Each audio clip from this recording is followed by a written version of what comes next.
बिस्मिल्लाहिर्रहमानिर्रहीम। बहुत बहुत शुक्रिया आप सबका। मैं आसिफ रशीद आपके साथ। साथियों, जो एसआरओ के तहत मामला थे और पिछले दिनों एक अपडेट मैंने आपको बताया था कि बहुत जल्द इन केसेस को निपटाया जाएगा या कोशिश की जा रही है। सरकारी सतह पर इस मामले का नोटिस लिया गया है। जो एसआरओ 43 के तहत जो केसेस थे,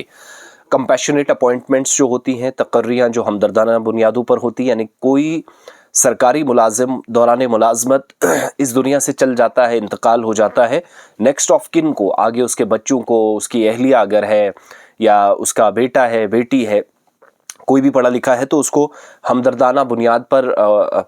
वालिद की जगह या फैमिली हेड ऑफ फैमिली अगर चला गया है, कमाने वाला चला गया, उसकी जगह कैसे लगाया जाए, तो वो कवायद व ज़वाबित थे। लेकिन इस सिलसिले में ताज़ा पेशरफ्त ये हुई है, लेटेस्ट डेवलपमेंट ये है कि सरकार ने एक पैनल तश्कील दे दिया है, यानी केसेस का नोटिस ले लिया गया है। जितने डिपार्टमेंट्स ने फाइलें कंप्लीट करके लोगों के जो केसेस थे, जो पेंडिंग हैं, कई साल हो गए, वो केसेस जीएडी के पास भेजे हैं। जीएडी ने आगे क्या किया है, ये सारी चीज़ें पता लगाने के लिए, और सरकार ने जो एसआरओ 43 के तहत केसेस थे जिनको अब Jammu Kashmir rehabilitation assistance scheme RAS 2022 कहा जाता है, ऑर्डर नंबर 397 16/8/2024 का जो ऑर्डर था, उसके हिसाब से सरकार ने काम करते हुए कमेटी तश्कील दी। कमेटी जिसमें जिम्मेदारियां अफसरान को दी गई हैं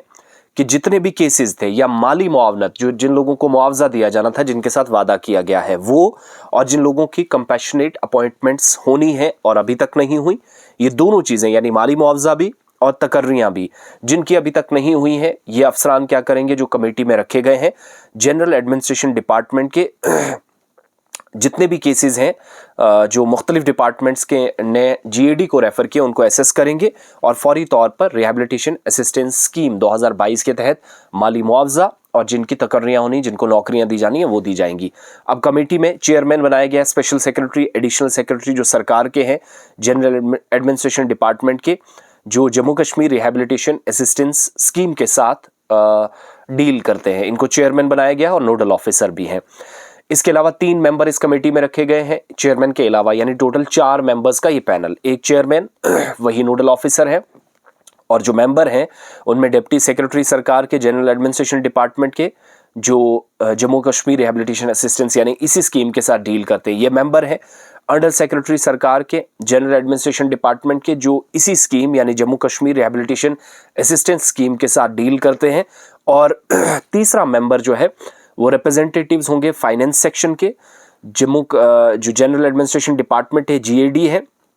उनको डायरेक्टर फाइनेंस नॉमिनेट करेगा और जनरल एडमिनिस्ट्रेशन डिपार्टमेंट के अंदर यानी महकमा खजाना को भी साथ साथ रखा जाएगा, ताकि बजट जब कल को ये तकर्रियाँ होंगी, सैलरी भी तो देनी है, वो चीज़ें भी देखी जाएंगी, किसका कितना पैसा है, माली मुआवजा किसका कितना बनता है, और फाइलें अभी तक रुकी क्यों हैं, जो डिपार्टमेंट ने भी कंप्लीट कर दी हैं, जीएडी को रेफर कर दी हैं, लेकिन वहाँ से काम नहीं हुआ, वो फाइलें धूल चाट रही हैं, उनकी कंप्लीशन के लिए और फर्दर इन चीज़ों को देखा जाएगा। ये कमेटी आप देखेंगे बहुत जल्द एक रिपोर्ट तैयार करेगी। लेफ्टिनेंट गवर्नर नहीं, बल्कि इस बार लेफ्टिनेंट गवर्नर के साथ साथ चीफ मिनिस्टर के टेबल पर भी फाइल भेजेगी। तो मेरे हिसाब से पॉजिटिव डेवलपमेंट, एसआरओ 43 के तहत जिनके केसेस फंसे हैं और जिन लोगों को अभी तक मुआवजा नहीं मिला है, तो कमेटी बहुत जल्द इस सिलसिले में रिपोर्ट तैयार करेगी।